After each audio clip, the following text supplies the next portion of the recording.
요한복음과 신앙 146번째 시간으로 요한복음 21장 1절에서 14절의 말씀 가지고 사람이 사명을 잊어버리면 이라는 말씀의 제목으로 주시는 애 같이 나누기 원합니다. 아이가 태어난다는 것은 가정적으로 또 주변적으로 축복의 사건입니다. 그래서 어느 건설회사에서는 아이가 태어나면 1억 원의 출산장려금을 지급하기도 했습니다. 그럼에도 불구하고 아이를 잘 낳지 않습니다. 이유는 아이를 키우는 것이 너무나 힘들다는 거예요. 그래서 요즘은 육아라는 글자 뒤에 지옥이라는 글자를 붙여서 사용하고 있습니다. 육아가 천국이 아니라 지옥이라는 거예요. 육아가 축복이 아니라 지옥이라는 거예요.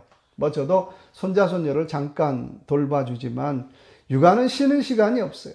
직장 생활은 휴가가 있지만 육아는 휴가가 없는 것 같아요. 또 자고 일어나면 내일 또 새롭게 시작하는 것이 육아들하고 하는 것입니다.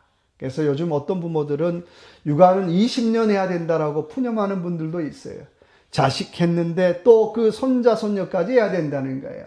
심지어 어떤 분들은 내가 임종을 해야 육아가 끝날 것 같다라고 얘기하는 분들도 있습니다.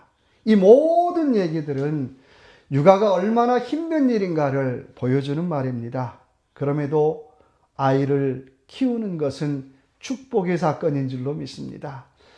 저 개인적으로 보면 아이 때문에 웃는 일이 참 많아요. 또 아이 때문에 감사한 일이 너무나 많더라고 하는 것입니다. 그래서 저와 여러분의 삶에 육아 지옥이 아니라 다시 한번 육아가 천국의 사건이고 육아가 축복의 사건임을 깨닫고 육아 천국을 회복하는 저와 여러분의 삶이 되시길 주님의 이름으로 축원합니다. 오늘 본문의 말씀은 예수님께서 부활하신 후에 세 번째로 제자들에게 나타나시는 장면이에요. 첫 번째는 막달라 마리아에게 나타났죠. 두 번째는 그 의심 많은 도마에게 나타났고요. 그리고 오늘 베드로와 제자들에게 다시 나타나서 말씀하십니다.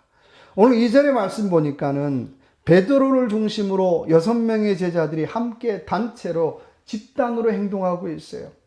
이 본문의 말씀을 가만히 보다 보면 아니 예수님이 십자가에 달려 돌아가실 때 좀 단체 행동을 하지. 예수님이 고난당할 때 단체 행동을 했으면 얼마나 좋았겠어요. 그런데 예수님이 십자가에 달려 돌아가신 다 그 다음에야 오늘 제자들은 단체 행동을 하고 있더라는 거예요. 무서워서 그랬을까요? 우리는 정확한 그 이유는 알 수 없지만 이 7명의 제자들은 꼭꼭 붙어 다녔어요. 그리고 그 7명의 제자들이 모여있는 디베라 바닷가, 긴네라 도수, 갈릴리 호수 다 똑같은 이름이죠. 그 호숫가로 오늘 제자들을 주님이 만나러 오십니다. 7명의 제자라고 하지만 가만히 보니까는 7인의 실패자 아닐까요? 제자라고 하지만 그 실패한 제자들을 오늘 주님이 찾아와 주고 계시더라고 하는 것입니다. 이런 실패자인 7명의 제자들의 모습을 통해서 제자가 사명을 잃어버리고 살면 어떻게 살아가는지, 또 크리스찬이 사명을 잃어버리면 어떻게 살아가는지를 같이 한번 나눠보길 원합니다. 첫째, 3절의 말씀 제가 읽겠습니다. 시몬 베드로가 나는 물고기 잡으러 가노라니 그들이 우리도 함께 가겠다 하고, 첫째는 나의 사명이 약해지면 옛날 습관이 드러난다는 거예요. 사명은 강해지면 강해질수록 사명의 칼날은 날카로워질 수밖에 없어요. 그러나 사명이 무뎌지면 무뎌질수록 자꾸 옛날에 안 좋은 습관, 옛날에 못된 습관들이 자꾸 드러나더라고 하는 것입니다. 사실 저와 여러분에게 옛날 습관 다 있죠. 근데 왜 안 드러납니까? 사명이 강할 때는 그 습관이 힘을 쓰지를 못하는 거예요. 나쁜 습관이든 못된 습관이든 힘을 쓰지 못하고 드러나지 않다가 사명의 힘이 약해지면 슬그머니 습관이 고개를 내밀더라고 하는 거예요. 오늘 제자들은 예수님이 돌아가신 다음에 어떻게 할지를 같이 의논하고 있어요. 우리 앞으로 어떻게 살아야 돼? 우리 앞으로 어떻게 제자 일을 해야 돼? 참 중요한 이슈를 가지고 의논하게 됩니다. 그리고 다들 수석 제자인 베드로의 얘기를 한번 듣기를 원했어요. 여러분, 베드로 얘기가 얼마나 중요해요. 그때 그 수석 제자인 베드로가 한마디 합니다. 뭐라고 합니까? 우리도 예수님 따라 십자가를 지고 삽시다라고 얘기하지 않아요. 나 고기 잡으러 간다. 요즘 말로 말하면 나 낚시터에 간다. 나 낚시질 하러 간다. 여러분, 앞장선 사람의 한마디가 얼마나 중요한가를 보여주고 있어요. 리더의 한마디가 얼마나 중요한가를 보여주고 있더라고 하는 거예요. 여러분, 저와 여러분의 삶, 내가 앞장선 리더라면 말을 참 가려가면서 해야 된다는 거예요. 이 베드로처럼 나 오늘 낚시질을 하러 간다, 이딴 얘기하면 안 된다는 거예요. 주님은 십자가를 지면서까지 자기 십자가를 지라고 말씀했는데, 오늘 정작 베드로의 입에서 고백되어지는 말은 나는 낚시하러 간다, 나는 고기나 잡으러 간다라고 얘기하고 있어요. 그 말 속에서 그 어디에도 사명은 찾아볼 수 없어요. 그 어디에도 믿음은 찾아볼 수가 없어요. 그 어디에도 주님의 십자가는 찾아볼 수 없더라고 하는 것입니다. 더 기가 막힌 건 다른 제자들의 모습이에요. 뭐라고 얘기합니까? 나도 같이 가겠습니다. 나도 낚시터로 따라가겠습니다. 나도 고기 잡으러 가겠습니다라고 맞장구 치고 있더라는 거예요. 주님이 십자가에 달려 돌아가실 때는 한 사람도 말 한마디 하지 않고 있다가 정작 물고기는 같이 잡으러 가겠다고 맞장구 치고 있어요. 여러분, 코미디 아닙니까? 제자가 사명이 약해지면 못된 습관, 옛날 습관이 드러나요. 뭐 그 습관이 좋든 나쁘든 간에 옛날에 익숙했던 것들이 드러나더라고 하는 것입니다. 우리는 종종 그런 얘기 하잖아요. 그 목사님 왜 그런 행동하실까요? 왜 장로님 그런 행동하실까요? 정말 상식 밖의 행동이라는 거예요. 그건 여러 가지 원인도 있겠지만 그것은 사명이 약해졌다는 거예요. 목회자로서의 사명이 약해졌다는 거예요. 장로로서 사명이 약해졌다라고 하는 것입니다. 사명이 약해지면 누구라도 옛날 해왔던 대로, 옛날 해왔던 습관대로 행동하더라고 하는 것입니다. 거기다가 오늘 제자들도 우리도 함께 가겠습니다라고 맞장구 치고 있어요.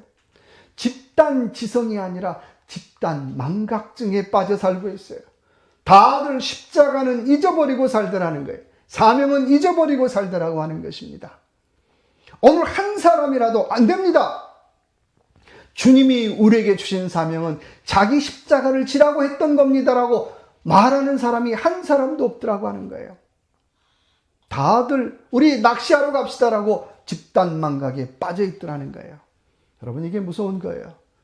사람들이 집단 망각에 빠지면 사명 따라 살아가는 사람을 이상하게 봐요.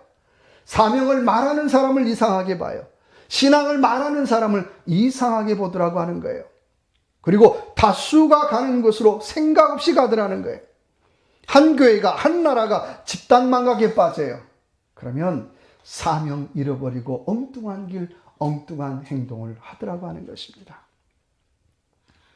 어느 교회의 사명 선언문입니다. 온 세계를 나의 교구로 삼아 골방에서 열방으로 행하는 선교사가 된다. 임박한 종말에 대한 긴급성을 가지고 보내는 선교사와 나가는 선교사가 된다. 그리고 이 모든 일은 성령을 통해 모든 일을 감당할 능력과 힘을 공급받는다. 이 한 주간도 저와 여러분의 삶, 정말 사명을 잊어버리고 집단 망각에 빠져 엉뚱한 곳으로 가지 않도록 오늘 나만의 사명 선언문을 만드십시다. 그리고 주님, 나는 사명 따라 살아가겠습니다라고 고백하며 살아가는 귀한 이 한 주간의 삶이 되시길 주님의 이름으로 축원합니다. 두 번째는 3절의 말씀을 다시 읽겠습니다.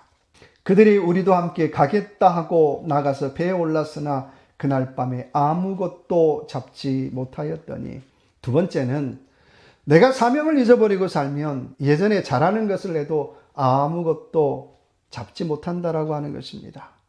내가 예수 그리스도를 잊고 살면 밤이 맞도록 수고해도 얻은 것이 없어요. 내가 수고하지 않아서가 아니에요. 내가 애쓰지 않아서가 아니에요. 내가 노력하지 않아서가 아니라 주님이 함께 하지 않아서 실패했다라고 하는 것입니다.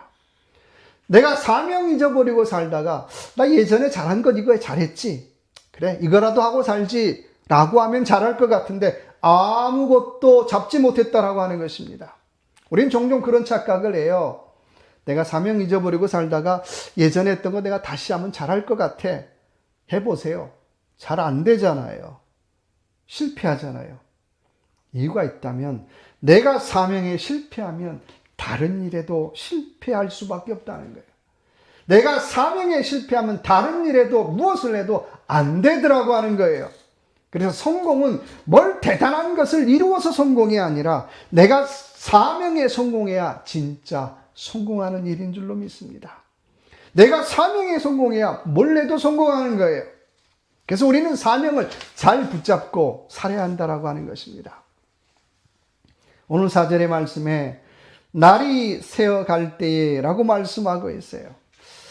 자, 제자들이 사명에 실패했는데 날이 새어가고 있더라고 하는 거예요. 그런 제자들의 인생을 가만히 되돌아보면 진짜 날 새는 인생이잖아요. 여러분, 사명에 실패하면 날 새는 인생 살아요. 날 새는 삶을 살더라는 거예요. 더 나아가 날 새는 교회가 돼요. 날 새는 나라가 돼요. 그래서 날 샜다라고 하는 표현은 아무 데나 쓰는 것이 아니라 사명에 실패할 때 사용하는 거예요. 그렇게 실패하니까 사업에 빈 그물만 건져 올려요. 가정에서 빈 그물만 건져 올려요. 교회에서 빈 그물만 열심히 건져 올리더라고 하는 거예요. 그러나 사명 있는 사람은 날 새는 인생이 아니라 새 아침을 맞이하는 인생이 되어야 할 줄로 믿습니다. 환경적으로 새 아침을 맞이해요. 오늘 4절의 말씀 보니까 예수께서 바닷가에 서 계셨으나 그들은 그분을 알아보지 못했다라고 말씀하고 있어요. 또 1절의 말씀 보니까 2번씩이나 나타났는데 제자들이 알아보지 못했다는 거예요.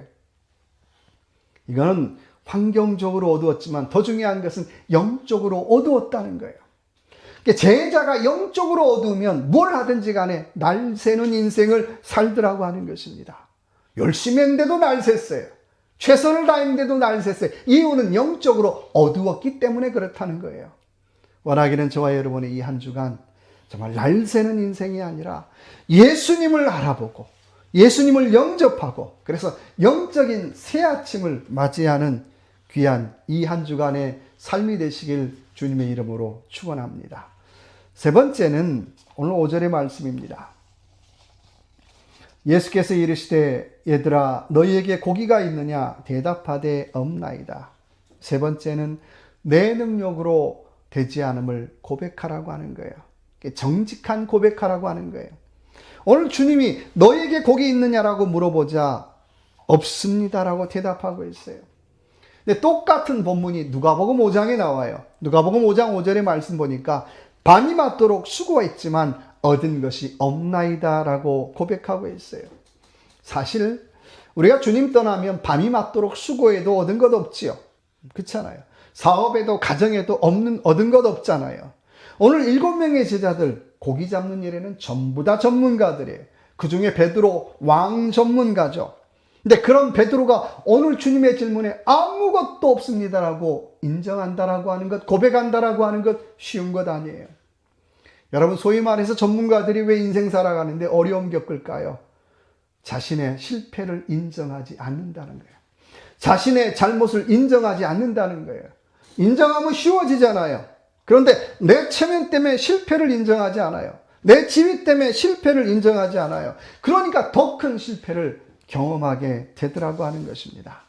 여러분, 성공으로 가는 가장 빠른 길이 있다면 일단 실패를 인정하는 길부터 시작하라는 거예요.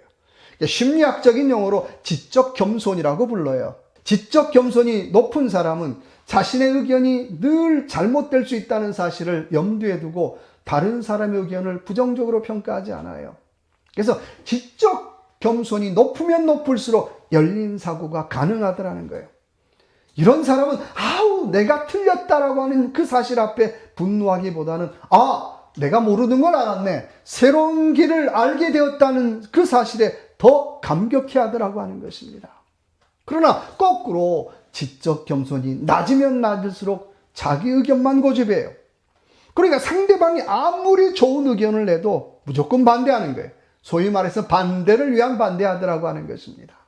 여러분, 신앙생활 하면서 직장이든 가정생활이든 내가 잘못한 일에 대해서 나의 실패를 먼저 인정하시기 바랍니다. 그래야 새로운 출발이 열리는 거예요. 오늘 나의 실패를 인정할 때 주님께서 배 오른편으로 던지라고 하는 새로운 길이 열리더라고 하는 거예요. 우리들의 생각과는 전혀 다른 길이 열리죠. 아마 베드로와 제자들의 인생에 이른 아침에 배 오른편으로 던지는 것 상상도 해보지 못했을 것 같아요. 그런데요, 오늘 배 오른편으로 던지는 새로운 길이 열리더라고 하는 것입니다. 그때 놀라운 축복이 열리더라고 하는 것입니다. 우리가 잘 아는 것처럼 오른쪽은 하나님의 능력이요 또 힘의 상징입니다. 그렇듯 우리가 하나님 앞에 나의 부족함, 나의 실패, 나의 잘못을 인정하면 하나님께서는 저와 여러분의 삶 속에 이 오른쪽의 은혜를 주시는 줄로 믿습니다. 사업에도 그렇고 가정에도 그렇고 교회에도 그렇고 오른쪽의 은혜를 주시더라고 하는 거예요. 그래서 이 한 주간도 이런 오른쪽의 은혜, 내 생각과는 전혀 다른, 내 기대와는 전혀 다른 곳에서 하나님의 은혜가 나타나고 하나님의 능력이 나타나는 그 오른쪽의 은혜를 누리고 살아가는 귀한 이 한 주간의 삶이 되시길 주님의 이름으로 축원합니다. 기도하겠습니다. 하나님, 나의 사명이 약해지면 옛 습관이 드러나고 옛날에 해왔던 것처럼 또 살아갈 때가 있는데 하나님 아버지, 다시 한번 내가 사명에 날카로워지게 하여 주시고 또 나의 약함과 나의 부족함을 인정하여 하나님께서 오른쪽으로 열어주시는 그 은혜, 능력, 그 놀라운 축복을 체험하는 귀한 이 한 주간의 삶이 되어지게 하여 주옵소서. 함께하여 주실 걸 믿고 예수 그리스도 이름으로 간절히 기도드립니다.